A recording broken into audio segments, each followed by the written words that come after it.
മത്സ്യത്തൊഴിലാളികളുടെ ക്ഷേമനിധി വിഹിതം 100 രൂപയിൽ നിന്ന് 300 രൂപയാക്കി സർക്കാർ തീരുമാനത്തിനെതിരെ മത്സ്യത്തൊഴിലാളികളുടെ വ്യാപക പ്രതിഷേധം. ഉപജീവനത്തിന് മുഖ്യത്തൊഴിലായി മത്സ്യബന്ധന പ്രവർത്തനങ്ങളിൽ ഏർപ്പെടുന്നവർ മത്സ്യബോർഡിലേക്ക് ക്ഷേമാനുകൂല്യം ലഭിക്കുന്നതിനായി അടവാക്കുന്ന 100 രൂപ വിഹിതമാണ് 300ആയി സർക്കാർ ഉയർത്തിയിട്ടുള്ളത്.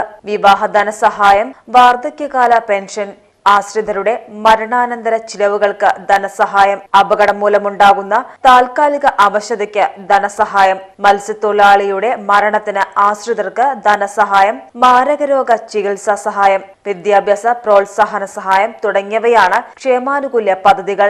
ഈ വിഹിതമാണ് 100ൽ നിന്ന് 300ആയി വർദ്ധിപ്പിച്ചത്.